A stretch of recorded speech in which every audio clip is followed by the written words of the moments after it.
దేవుని ఘనమైన నామమునకు స్తోత్రములు.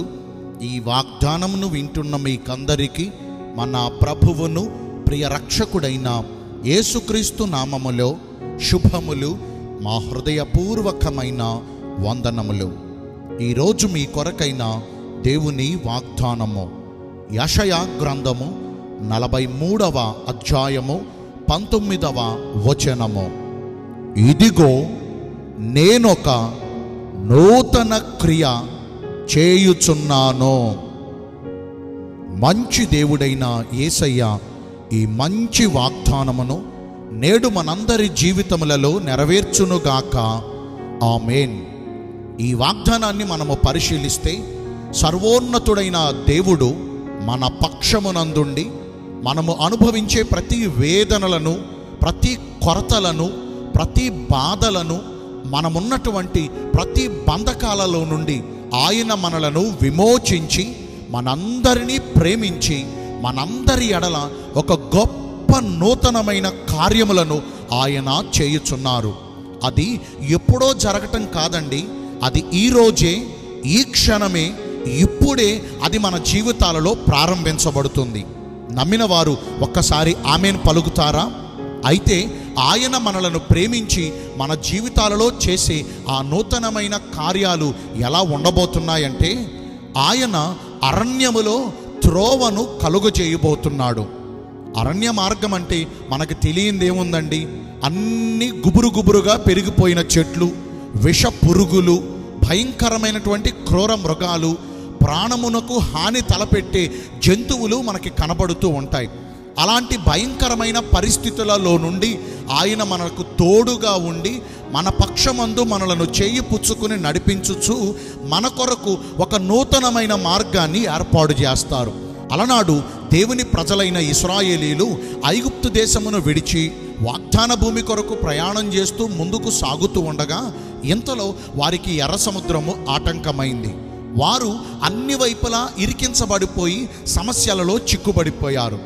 ఆశ్చర్యకరంగా దేవుడు వారి కొరకు ఒక నూతనమైన మార్గమును ఏర్పరిచి ఆరిన నేలపైన ఇశ్రాయేలీయులను అవతల ఒడ్డుకు చేర్చి అదే ఎర్ర సముద్రములో ఐగుప్తీయుల సేనలన్నిటినీ మునిగిపోవునట్లుగా చేసి ఇశ్రాయేలీయులకు వారి ముందున్న ప్రయాణమును క్షేమముగా నడిపించారు. మరి ఈ వాగ్దానం వింటున్న ప్రియ దైవ జనాంగమా, గత కాలములో మన త్రోవలలో ఎన్నో ఆటంకాలు, ఎన్నో అడ్డుబండలు, ఎన్నో భయంకరమైన పరిస్థితులు, ఎన్నో ప్రతికూల పరిస్థితులు చోటు చేసుకుని మన ప్రయాణాలను, మన పనులను ఆపుచేసేసాయేమో. ఇక ఈ కార్యములు జరగటం అసాధ్యము అన్నంత తీవ్ర స్థాయికి మనము వెళ్ళామేమో. అయితే ప్రభు మనందరినీ ప్రేమించి అరణ్యములో అంటే అలాంటి ప్రతికూల, అలాంటి వ్యతిరేక పరిస్థితుల మధ్యను కూడా ఆయన మన కొరకు ఒక నూతనమైన త్రోవను ఏర్పాటు చేస్తారు. ఆయన మనకు ముందుగా పోవచ్చు, మెట్టగానున్న స్థలములను సరాళము చేసి ఇత్తడి తలుపులను పగులగొట్టి ఇనప గడియలను విడగొట్టి మన త్రోవలను సరాళం చేసే దేవుడు. మన ప్రయాణములలో ఆయన ఎక్కడా మనలను చేయి విడిచిపెట్టే దేవుడు కాదండి. లేదా ఆయన మీద నమ్మకం ఉంచి అడుగు ముందుకేశాం కాబట్టి ఆయన మనలను విడిచిపెట్టి మన ప్రయాణాన్ని వెనక వైపు మళ్లించే దేవుడు కాదు. ఆయన మనకు తోడుగా ఉండగా మన ముందున్న సమస్య అది ఎంత జటిలమైనదైనా, అది ఎంత భయంకరమైనదైనా, అది ఎంత అసాధ్యమైనదైనా ఆయన మన త్రోవలన్నిటినీ సరాళము చేసి ఇదిగో ఒక నూతనమైన మార్గమును ఆయన మన కొరకు ఏర్పాటు చేస్తారు. ఇంకా ఆయన మనకు చేయబోయే నూతనమైన కార్యములు ఎలా ఉండబోతున్నాయంటే, ఎడారిలో నదులను ప్రవహింపజేస్తానంటున్నారు. ఎంత ఆశ్చర్యమో కదండి. నిజమే, ఆయన ఒక్కడే మహాశ్చర్య కార్యములను చేయువాడును, లెక్కలేనన్ని గొప్ప కార్యములను జరిగించువాడు మన ప్రభు అయిన యేసయ్య. ఈ రోజున మనందరినీ ప్రేమించి మన పక్షముగా నిలిచి ఉండి ఎడారిమయమైన పరిస్థితులను, ఎండిపోయిన పరిస్థితులను, నిర్జీవమైన పరిస్థితులను, ఇక ఎందుకు ఉపయోగము లేని పరిస్థితులను ఆయన మరలా నూతనమైన రీతిగా వర్ధిల్లజేసి మన మార్గములను సరళం చేస్తారు. ఆయన మొద్దులో నుండి చిగురును పుట్టించగలిగిన గొప్ప సమర్థుడు. ఈ రోజున మన జీవితాల్లో ఆశలన్నీ అడియాశలైపోయినాయి అని, ఇక మన జీవితంలో మంచి రోజులు చూడలేమని, ఇక మాకు మేలు కలగదని విచారపడి కలవరపడుచున్నారు కదా. కొన్నిసార్లు మనకు జరిగే పరిస్థితులు కూడా అలానే మనకు ఎదురు తగులుతూ ఉంటాయి. ఏ పని పుట్టుకున్నా, ఏ ప్రయత్నం చేసినా అన్నీ ఓడిపోయినట్లుగానే జరుగుతాయి. కానీ ఈ రోజున మనందరినీ ప్రేమించి మన పరమ తండ్రి మన పక్షమందు ఒక నూతనమైన కార్యాన్ని చేయబోతున్నారు. అదే ఎడారిలో నదులు ప్రవహింప చేయబోతున్నారు. ఏమాత్రం కూడా ఆశలు లేని చోట, ఎండిపోయిన బ్రతుకులలో ఆయన తిరిగి మరల నూతన ఉజ్జీవమును, నూతన ఆశలను చిగురింపజేసి అవి పొంగి పొర్లునట్లుగా సమృద్ధి అగు స్థితిని ఆయన మనకు ప్రసాదించబోతున్నారు. మన పరమ తండ్రికి అసాధ్యమైనవి ఏమైనా ఉన్నాయంటారా? ప్రభు మనందరినీ ప్రేమించి ఇదిగో మన పట్ల ఆయన ఒక నూతనమైన కార్యములను చేయబోతున్నాడు. అది ఇప్పుడే జరగబోతుంది. మరి దేవుడు చేసే నూతన కార్యాలేంటో మనం విన్నాం కదా. అరణ్యములోనంట నూతనమైన మార్గమును కలుగు చేస్తారంట, ఎడారిలోనంట నదులను ప్రవహింపజేస్తారంట. అంటే అలాంటి వ్యతిరేక పరిస్థితులను మనకు అనుకూలపరిచి, ప్రతికూల పరిస్థితులను మనకు అనుకూలపరిచి, ఇక అసాధ్యమైన కార్యములను మన సంతోషము కొరకు సాధ్యపరిచి, నూతనమైన మేళ్లతో ఆయన మనందరినీ తృప్తిపరుస్తారు. ఆయన ఇచ్చు మేలులు పొంగి పొర్లునంత విస్తారమైన దీవెనలు మన పైన కుమ్మరింపజేసి తృప్తికరమైన జీవితమును ప్రభు మనకు ప్రసాదిస్తారు. మరి ప్రభు మనందరినీ ప్రేమించి మన పట్ల ఆయన ఒక నూతనమైన కార్యమును ఇప్పుడే జరిగించాలంటే, అది ఈ రోజు నుంచే ప్రారంభించబడాలంటే మనము ఎలాగున ప్రవర్తించాలి? మునుపటి వాటిని అసలు జ్ఞాపకము చేసుకొనకూడదు. పూర్వకాలపు సంగతులను అసలు తలంచుకొనకూడదు.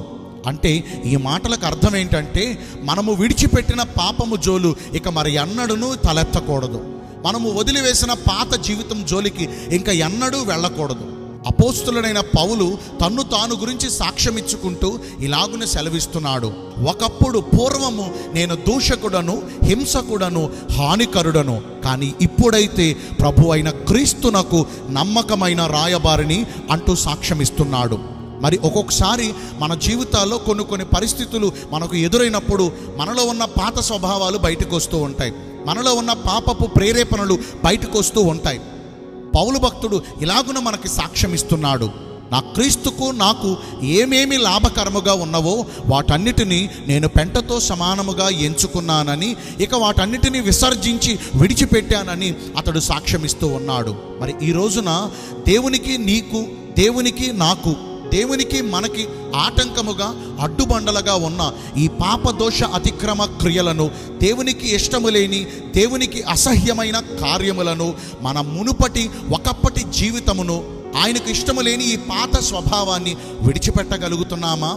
కావున మునుపటి ప్రవర్తన విషయములోనైతే మోసకరమైన దురాశల వలన చెడిపోయిన మన ప్రాచీన స్వభావమును వదులుకొని మన చిత్తవృత్తి యందు నూతన పరచబడిన వారమై నీతియును యథార్థమైన భక్తియును కలిగి ఉండి దేవుని పోలికగా నిర్మించబడిన నవీన స్వభావాన్ని ధరించుకోవాలి.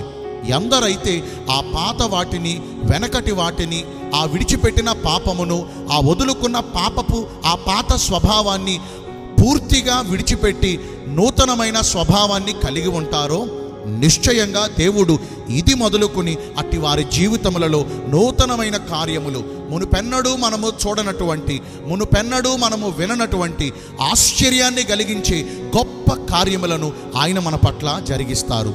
మరి అలాగున నూతనమైన స్వభావాన్ని కలిగి జీవిద్దామా? ఒక చిన్న ప్రార్థన చేసుకుందాం. అందరూ దయచేసి కళ్ళు మూసుకురండి. పరిశుద్ధుడును ప్రేమ కలిగిన మా ప్రియ పరలోకపు తండ్రివైన దేవా, మీ కృప కలిగిన ఘనమైన నామమును బట్టి నిండు మనసుతో కొట్ల కొలదిగా మీకు మా కృతజ్ఞత స్తుతులు, స్తోత్రములు, వందనాలు చెల్లిస్తున్నాము. మీరు మమ్మను ప్రేమించి మా విషయములో నూతనమైన కార్యమును జరిగిస్తానని ఈరోజు వాగ్దానము ద్వారా మమ్మను ఎంతో బలపరిచారు. మా పాత స్వభావాన్ని, మా పాపపు స్వభావాన్ని విడిచిపెట్టి మీరు చేసే నూతనమైన కార్యాన్ని పొందుకునే, నూతన స్వభావాన్ని ధరించుకునే కృపను నేడు మాకందరికీ దయచేయండి. దయతో మా పట్ల నూతనమైన కార్యములను జరిగించమని వేడుకుంటున్నాను. ఈ రోజున ఎందరైతే పుట్టిన రోజులను, వివాహ దినములను, ఇతరమైన శుభకార్యములను జరిగించుకుంటున్నారో వారందరికీ మెండైన దీవెనలు కుమ్మరించమని, మీ రాకడ కొరకు మమ్మను సిద్ధపరచమని యేసుక్రీస్తు ప్రశస్త నామమున ప్రార్థించి వేడుకొనుచున్నాను మా ప్రియ పరలోకపు తండ్రి. ఆమేన్. May God bless you all. Thank you.